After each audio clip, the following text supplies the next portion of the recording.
নবম পে স্কেলের প্রস্তাবনা বাতিল, তার বদলে দেওয়া হবে মহার্ঘ ভাতা। পে স্কেল নির্বাচিত সরকার এসে কার্যকর করবে বলে ঘোষণা দিয়েছেন অর্থ উপদেষ্টা। আসসালামু আলাইকুম বন্ধুরা, যারা সরকারি চাকরিজীবী আছেন তাদের জন্য আজকের এই ভিডিওটি খুবই গুরুত্বপূর্ণ। ভিডিওটি না টেনে শুরু থেকে শেষ পর্যন্ত দেখতে থাকুন, আর ভিডিওতে একটি লাইক দিয়ে চ্যানেলটি সাবস্ক্রাইব করে রাখুন সরকারি চাকরিজীবীদের যে কোনো ধরনের খবর সবার আগে পেতে। সরকারি চাকরিজীবীদের জন্য বড় এক সিদ্ধান্তের কথা জানিয়েছেন অর্থ উপদেষ্টা। নবম পে স্কেল নিয়ে দীর্ঘদিনের আলোচনা, প্রত্যাশা আর জল্পনার মধ্যেই এবার ভিন্ন বার্তা দিলেন তিনি। অর্থ উপদেষ্টার ঘোষণায় স্পষ্ট করে বলা হয়েছে, আপাতত নতুন কোনো পে স্কেল কার্যকর করা হচ্ছে না।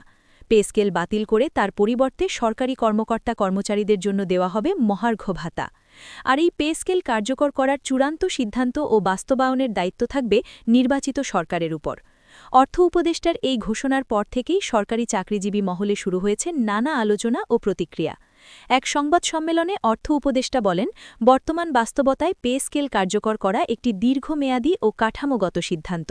এটি এমন একটি সিদ্ধান্ত যা নির্বাচিত সরকারই নেবে এবং তারাই বাস্তবায়ন করবে। বর্তমান অন্তর্বর্তীকালীন সরকারের পক্ষে নতুন পে স্কেল কার্যকর করা সম্ভব নয় বলেও তিনি জানান। তবে সরকারি চাকরিজীবীদের কষ্ট ও বাস্তবতা সরকার অস্বীকার করছে না। সেই কারণেই পে স্কেলের পরিবর্তে আপাতত মহার্ঘ ভাতা দেওয়ার সিদ্ধান্ত নেওয়া হয়েছে। অর্থ উপদেষ্টা আরও বলেন, দেশের দ্রব্যমূল্যের ঊর্ধ্বগতি, জীবনযাত্রার ব্যয় বৃদ্ধি এবং সামগ্রিক অর্থনৈতিক পরিস্থিতির কথা মাথায় রেখেই এই সিদ্ধান্ত নেওয়া হয়েছে। সরকারি চাকরিজীবীরা যেন ন্যূনতম স্বস্তি পান, সেই লক্ষ্যেই মহার্ঘ ভাতা দেওয়া হবে। তিনি বলেন, এটি একটি সাময়িক ব্যবস্থা, তবে অত্যন্ত গুরুত্বপূর্ণ একটি পদক্ষেপ, কারণ বর্তমান বাজার দরের সঙ্গে সামঞ্জস্য রেখে চাকরিজীবীদের আয় বাড়ানো জরুরি হয়ে পড়েছে। ঘোষণায় জানানো হয়, মহার্ঘ ভাতার হার ও কাঠামো নিয়ে ইতোমধ্যে কাজ শুরু হয়েছে। খুব শীঘ্রই এ বিষয়ে বিস্তারিত প্রজ্ঞাপন জারি করা হবে। কোন গ্রেডে কত শতাংশ মহার্ঘ ভাতা দেওয়া হবে তা নির্ধারণ করা হচ্ছে আর্থিক সক্ষমতা ও বাস্তবতার আলোকে। অর্থ উপদেষ্টা বলেন, সরকার চায় এমন একটি ব্যবস্থা দিতে যাতে নিম্ন ও মধ্যম শ্রেণীর সরকারি কর্মচারীরা সবচেয়ে বেশি উপকৃত হন। পে স্কেল নিয়ে সরকারি চাকরিজীবীদের মধ্যে দীর্ঘদিন ধরেই একটি প্রত্যাশা কাজ করছিল।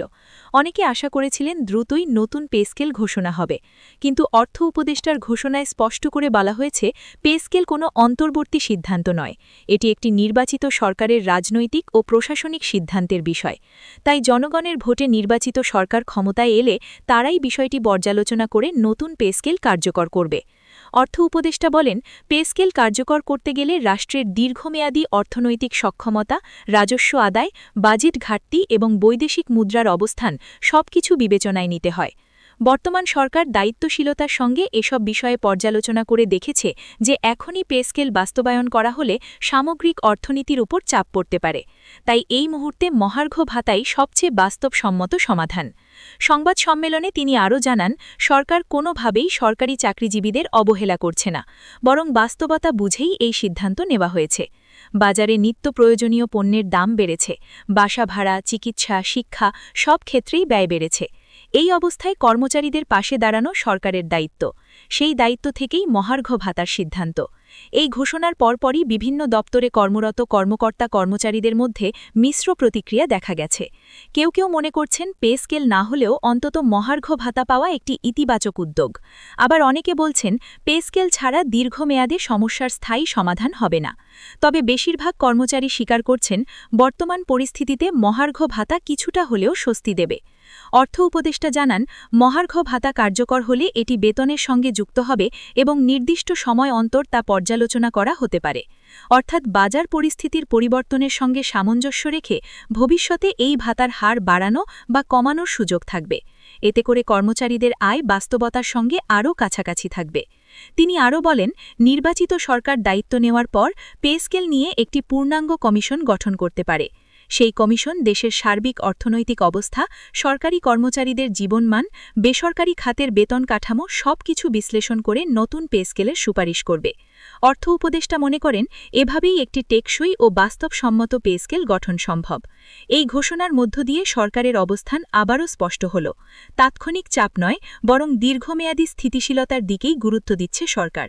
অর্থ উপদেষ্টার ভাষায়, সরকার চায় এমন সিদ্ধান্ত নিতে যা ভবিষ্যতে দেশের অর্থনীতিকে আরও শক্তিশালী করবে, না যে সিদ্ধান্তে সাময়িক স্বস্তি মিললেও পরে বড় সংকট তৈরি হবে। সব মিলিয়ে বলা যায় পে স্কেল আপাতত বাতিল হলেও সরকারি চাকরিজীবীদের জন্য মহার্ঘ ভাতা একটি গুরুত্বপূর্ণ ঘোষণা। নির্বাচিত সরকার আসার পর পে স্কেল নিয়ে নতুন করে আলোচনা ও সিদ্ধান্ত হবে এমন আশ্বাসও দিয়েছেন অর্থ উপদেষ্টা।